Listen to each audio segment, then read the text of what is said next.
Hello and welcome to Love Light, the other side. Let's just get right into your reading here. Just food for thought. I am not like the other card readers. I don't want to be like the other card readers. I am an individual. They are individuals. I do not read my cards the same way that another reader may read their cards. I see in it what I see in it. They see in it what they see in it.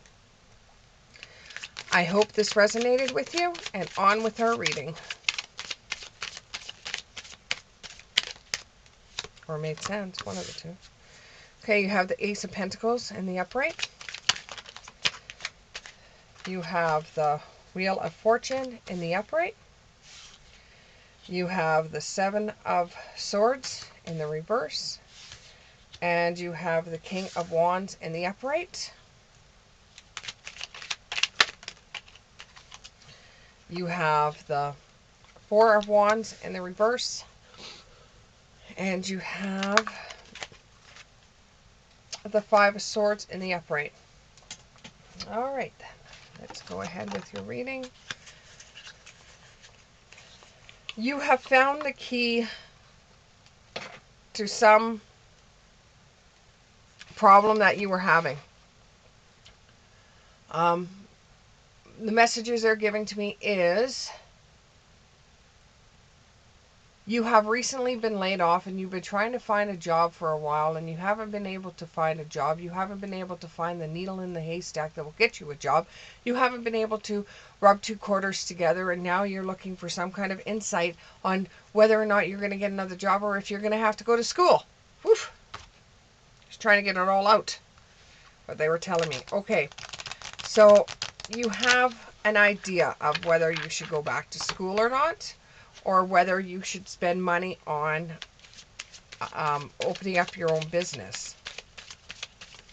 Now you start off on a good note here. You start off in a really good area. You've done what you were told financially. You have money in the bank to ride this out for a little while. That's good. You got your resume professionally done, which is good. You've even started to apply at some places, which is good.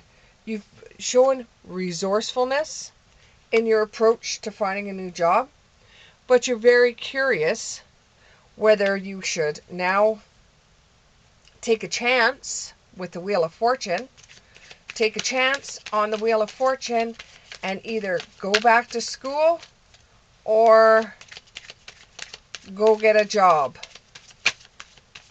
because you feel like you need a few more skills. Now, the Wheel of Fortune goes around and around, and you're deciding, well, what is it going to land on? Is it going to land on health, home, money, love, career? So it's be graceful and generous at this time. Be generous with yourself, you know. Even though you've been laid off and money is a little bit tight, even though you've had some saved, if you feel like going and having an ice cream, not necessarily an ice cream, but if you feel like going and having an ice cream, go have that ice cream. If that little ice cream is going to make you feel better, or that chocolate bar, or that Slurpee, or that one strawberry daiquiri inside a bar, or, that one movie that you rent. Anything that makes you just feel a little bit better and feels like the work that you're doing to find a job that what you're doing is a good job. You're giving yourself a pat on the back by doing that. You're very organized and you have clarity on what you want. You don't want a job like you did in the past that was a lot of work. So you're looking towards something that is a little bit easier for you. That's not going to be back-breaking, because you don't want to be one of these old people that are suffering with their back, their knees, their hips. Even though you can't determine that right now, you don't want that for yourself. You want everything that you're preparing for to come in fruition. So if you do still have money in the bank, and if you're going to invest that in an education for yourself and still be able to pay for the bills that you have, with a grain of salt because it's going to be difficult for you.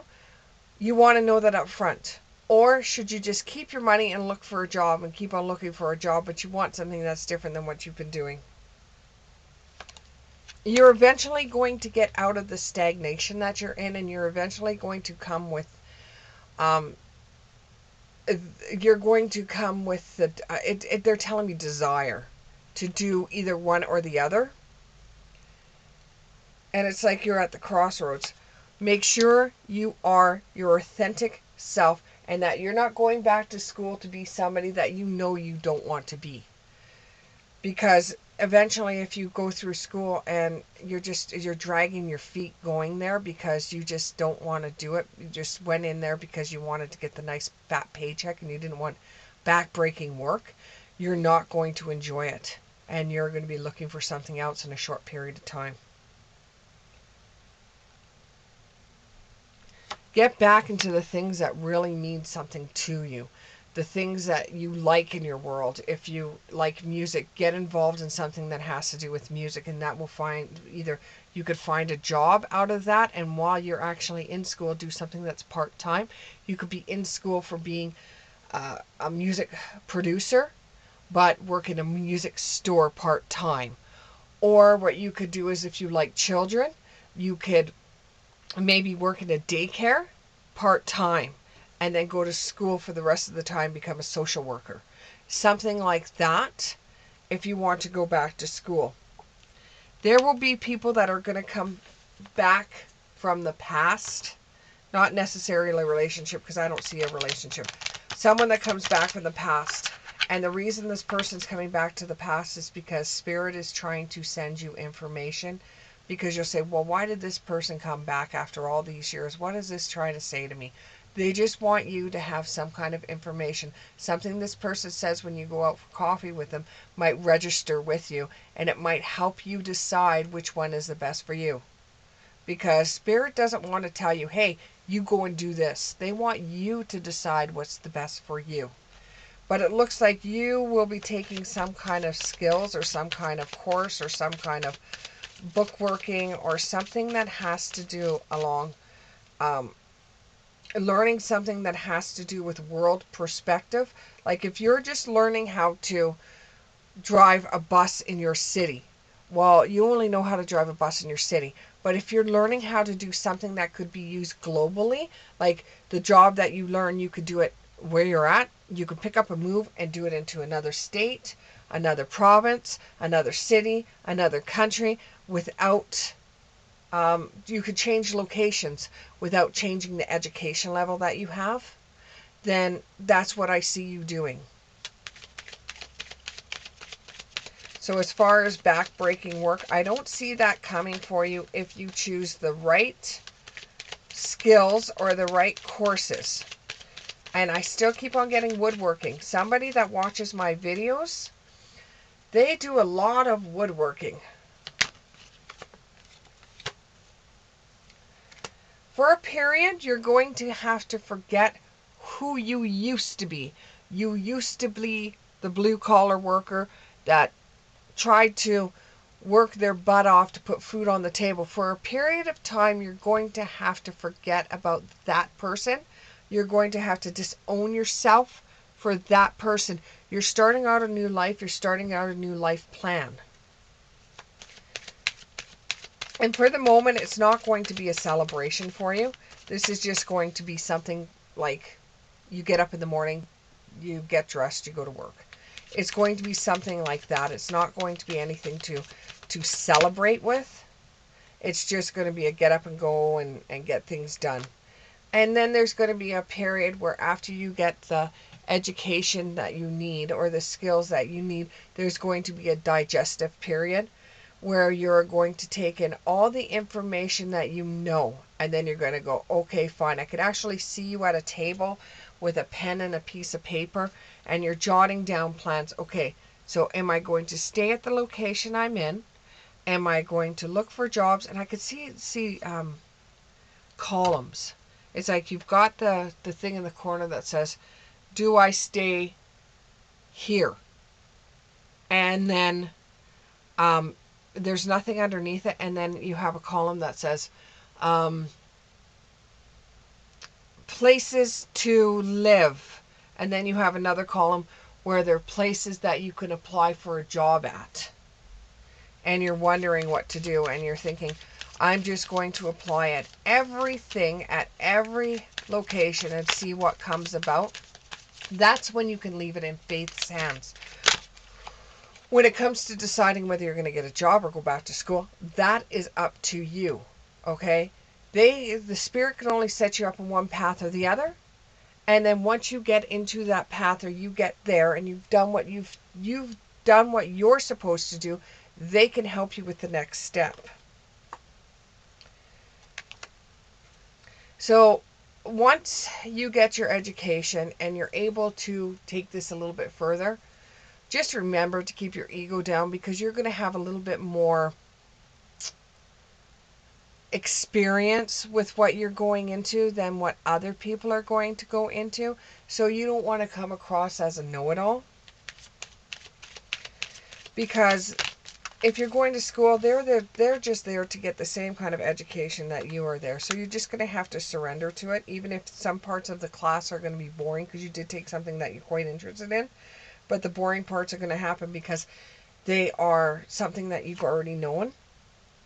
And it's going to be like you're wandering in between. Like, this is boring, this isn't. This is boring, this isn't. Because you already know what's going to be going on.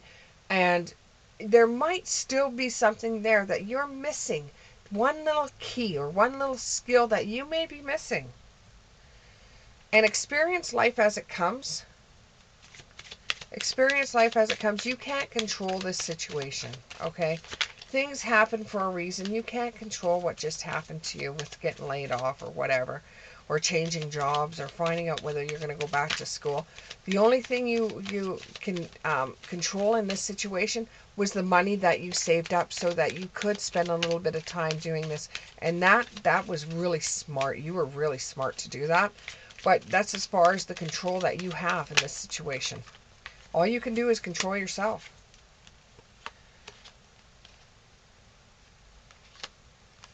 Bold steps towards your future. You haven't been in school many, many years, and you don't know whether you're going to be able to handle it or not. So it will be a bold step that you have to take, or you just go back and do the back-breaking work. It's up to you entirely. But you've given yourself a contract that you just want more out of life than back-breaking work. You don't want to be in some home when you're in your 60s with your neck and your back and your shoulders and everything is hurting you, and you're complaining about it like all the rest of them do. You don't want to do that. And you've initiated a change in your life. Even though you may have to go through obstacles, like in the class, finding some of it kind of boring or dry, you may have to go through obstacles. You may have to go through an obstacle of maybe you might have to get a cheaper place, because the cost of going to school is not bringing you, and the cost of going to school and having a part-time job is still not paying the bills the way you want it to, and you don't want to be depleted with money in this situation. You still want to have some money to take it just a little bit further. 2 more cards, please. For an outcome. 2 more cards. 2 more cards. 2 more cards. So you're starting off with a beginner's mind because you don't really know what you want to do. And you will get some kind of revelation that's going to come to you. It's probably going to be somebody that's going to come from the past that's going to tell you what they're doing in their life, and it's just going to strike a little chord with you that you could probably do the same thing, but better than them. That's where the ego comes in. Thank you very much, and we'll see you in the next reading.